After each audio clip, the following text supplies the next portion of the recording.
আসসালামু আলাইকুম। একটা খবর দেখে একটু অবাক হলাম, কিছুটা হতাশ হলাম। এই সরকারের আমলে কোনো প্রকল্প নিয়ে দুর্নীতির অভিযোগ হবে, এটা আসলে কোনোভাবেই প্রত্যাশিত না। সাধারণত কেয়ারটেকার গভর্নমেন্ট বা ইন্টারিম গভর্নমেন্ট, তাদের সময় দুর্নীতির কথা শোনা যায় না, কিন্তু এই সরকারের সময় দুর্নীতির কথা শোনা গেছে, কিন্তু সেটা একেবারে খুব সিনিয়র পর্যায়ে না। ধরেন পিএস, এপিএস এমন, যদিও সেটাকে কেন্দ্র করে আঙুল তোলা হয় উপদেষ্টাদের দিকে। আমি বলবো না যে উপদেষ্টারা বড় বড় কোনো দুর্নীতির মধ্যে ডুবে গেছে, এবং সব উপদেষ্টাদের ক্ষেত্রেও বলবো না। কেউ কেউ কেউ কেউ কারা জানেন, আপনারা ঠিক মতনই ভালো মতন করে সেই খবরগুলো পড়েছেন। আমি এখন যেটা বলতে চাই, যে খবরটা প্রথম আলোতে প্রকাশ করেছে, বিটিসিএল এর 5G প্রকল্প, সেখানে দুর্নীতির অভিযোগে কেনাকাটা আটকে দিয়েছিলেন নাহিদ ইসলাম। দুর্নীতির অভিযোগ ছিল বলে কেনাকাটা নাহিদ ইসলাম আটকে দিয়েছেন। তোড়জোড় ফয়েজ আহমেদের, পরবর্তীতে ফয়েজ আহমেদ দায়িত্ব পান এই মিনিস্ট্রির। সেখানে তিনি তোড়জোড় করছেন কেনাকাটার জন্য। তো সেই কারণেই একটা ভিন্ন একটা স্মেল পাওয়া যাচ্ছে দুর্নীতির। সেই খবরটাই এখানে বলা হচ্ছে যে বাংলাদেশ টেলিযোগাযোগ কোম্পানি লিমিটেডের একটি প্রকল্পে দুর্নীতির অভিযোগ উঠেছিল জুলাই গণঅভ্যুত্থানে ক্ষমতাচ্যুত আওয়ামী লীগ সরকারের আমলেই।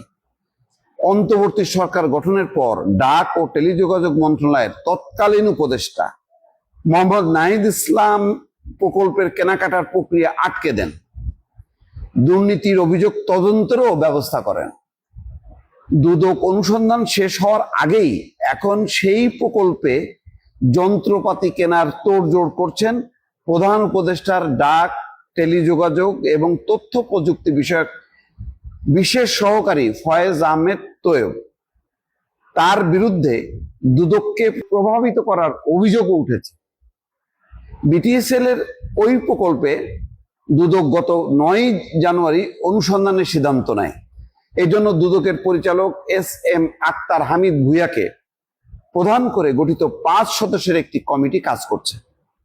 অনুসন্ধান চলার মধ্যেই যাতে কেনাকাটা করা যায়, সেই জন্য দুদকের চেয়ারম্যানের সঙ্গে দেখা করেছেন ফয়েজ আহমেদ, তাকে চিঠিও দিয়েছেন। তার বিরুদ্ধে এই প্রকল্পে কেনাকাটা করতে বিশেষ কৌশলের আশ্রয় নেয়ারও অভিযোগ উঠেছে। যাক, আরো ডিটেলস আছে, আমি এটা বলবো না। তো এটা রিপোর্টটা পড়ে সত্যিই আমি খুবই বিস্মিত হলাম। ফয়েজ আহমেদ তো আমি চিনি ব্যক্তিগতভাবে। তিনি বিগত 15 বছরে খুব ঝুঁকি নিয়ে, বিশেষ করে ভোটের যে ইভিএম মেশিনে জাল জালিয়াতি, নির্বাচন, অর্থনীতির যে দুরবস্থা চলছে, ওই সময় শেখ হাসিনার নানা অসঙ্গতি, অর্থনৈতিক ক্ষেত্রে অসঙ্গতি, তারপরে শাসন ব্যবস্থার অসঙ্গতি, ইভিএম এর যেই ঘাটতি, এর ফলে জাল জালিয়াতি, নির্বাচন, এসব নিয়ে তিনি ধারাবাহিকভাবে ইউরোপের একটি দেশ থেকে, তিনি সেখানকার গবেষক ছিলেন, তিনি কথা বলেছেন, এবং আমি নিজেও বেশ কিছু সাক্ষাৎকার নিয়েছি। ব্যক্তিগতভাবে আমার কাছে যথেষ্ট পরিমাণ সজ্জন মনে হয়েছে, ভদ্রলোক মনে হয়েছে, এবং তিনি নিজ উদ্যোগেই যোগাযোগ করতেন এবং কথা বলার চেষ্টা করতেন। সেই মানুষটা যখন দায়িত্ব পেয়েছেন, আমি ব্যক্তিগতভাবে খুশি হয়েছি। কিন্তু সম্প্রতি বেশ কিছু লেখালেখি চলছে তাকে ঘিরে। তিনি দুদকে গেছেন, তিনি আলাদাভাবে প্রেস কনফারেন্সও করেছেন। কিন্তু এটাও সত্য যে এই যে রিপোর্টটা, প্রথম আলো রিপোর্টটা, তারা তো যথেষ্ট তদন্ত করে রিপোর্টটা করেছে। প্রথম আলোর এই রিপোর্টটা বায়াসড, এটা মনে করারও কোনো কারণ নেই। ভুলও হতে পারে, কিন্তু আমি যেটা বলছি, আমি কোনো অভিযোগ করছি না, বা প্রথম আলো রিপোর্টটা সত্য সেটাও বলছি না।